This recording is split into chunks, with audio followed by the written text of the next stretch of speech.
This is not security or law enforcement.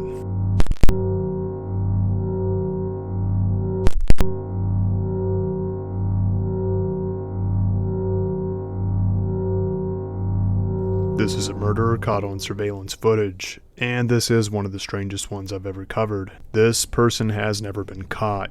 It's not for certain whether this is even a male or female. What you are looking at is the person casually exploring the building just minutes before leading up to murdering their victim. A fitness instructor that resided in Texas, Missy Bevers. Let me present you the information that we are aware of.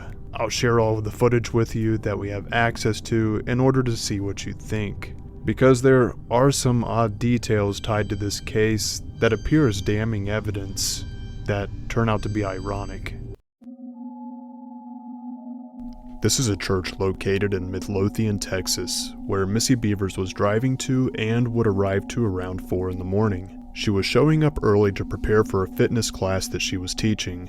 She arrived before anyone else. At least, that's what she would be thinking, as unfortunately, she wasn't aware someone was already inside of the building and walking its halls.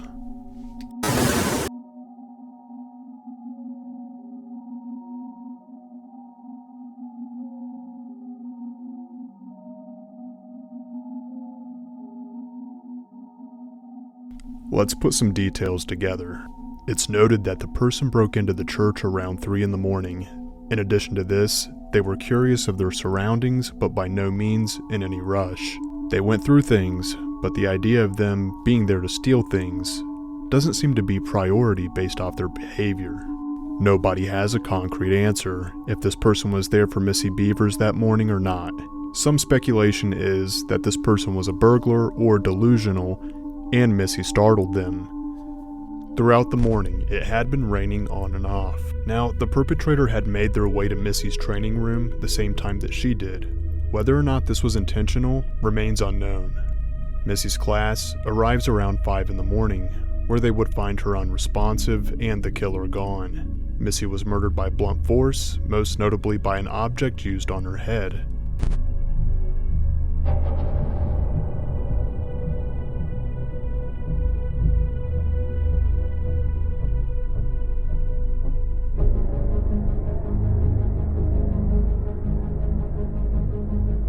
At 2 a.m. on the same morning, just 1 hour before the person would break into the Creekside Church, a Nissan Altima pulls into the sporting goods parking lot across the street.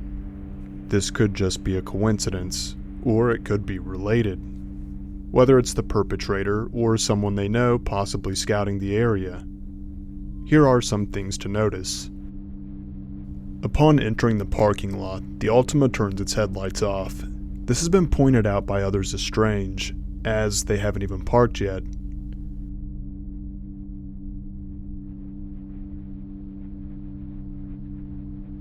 Another thing that could be worth observing is their time spent in a parking spot lasting for about 3 minutes.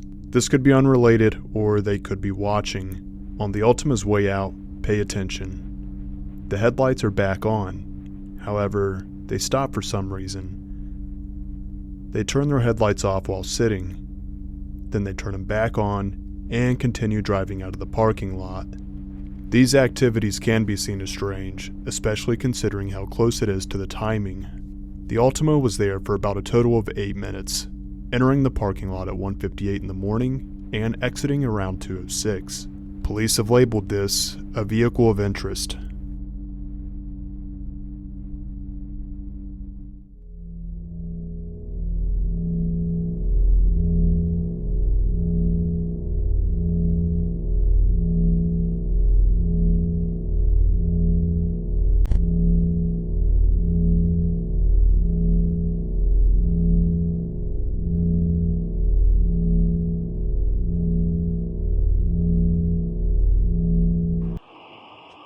The driver of the Altima still remains unknown.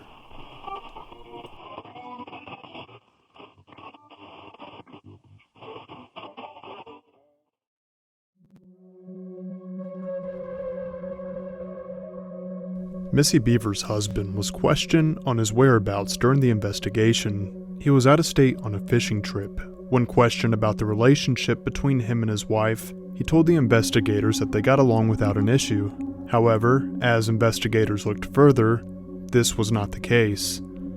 After search warrants were issued, it was discovered on their cell phones that there were arguments over financial problems, marital infidelity, and online flirtation. The couple did not appear to be in a good place at the time. Brandon Bevers, Missy Bevers' husband, wasn't being truthful.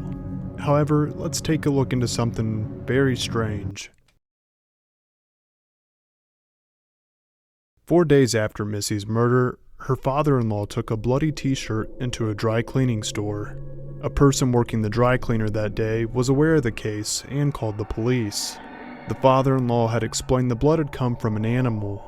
The report shows that there were attempts made of cleaning the shirt before they took it to the dry cleaner, and that the blood did test positive as animal blood. It was between 2 dogs that had attacked each other, and one not surviving. Missy's husband had a legit alibi for being out of state, but people began wondering about her father-in-law. His posture looked familiar. Even the direction of his feet seemed to resemble the person on the video footage in the church. They point outward, and maybe their appearance isn't too far off either. It's left many wondering, could this really be the person? Missy Bevers' father-in-law, Randy Bevers, also has an outward position similar to the perpetrator's. He claimed to have been traveling in California at the time during her murder.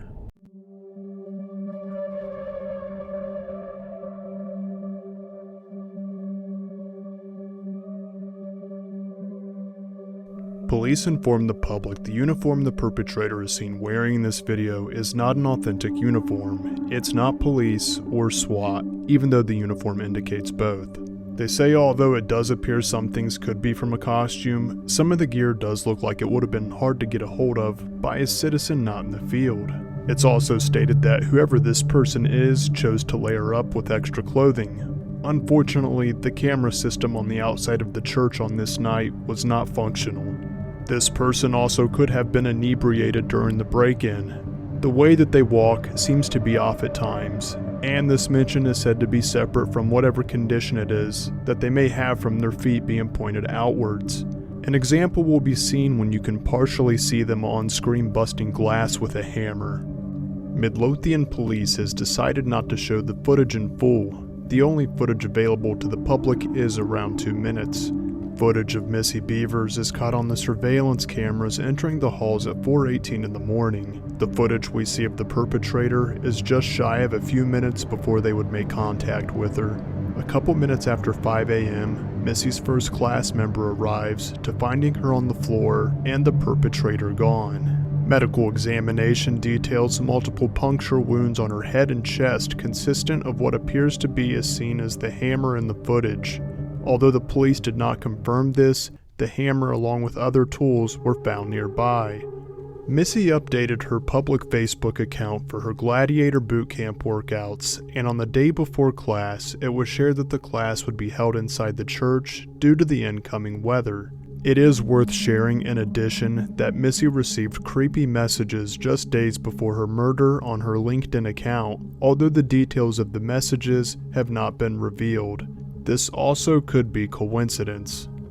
Missy's husband ended his search after 1 year and shared it could have been random, although more recently he is now starting to think it was targeted due to how oddly specific the timing was. Randy, the father-in-law, was ruled out as a suspect by Midlothian police. This was shared through a Facebook reply stating they had confirmed he was in California by several sources. We have video footage of someone moments before taking somebody else's life, and we still can't determine if it's a man or woman. The driver across the street, with strange activity, has also never been identified. It's haunting how we have no idea who this person is, especially in a time where a strand of hair can crack a cold case that's decades old.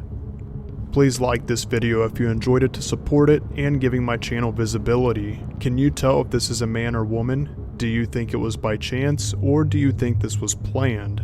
Subscribe to see more obscure true crime and bizarre events. Many thanks for watching, and until next time, take care.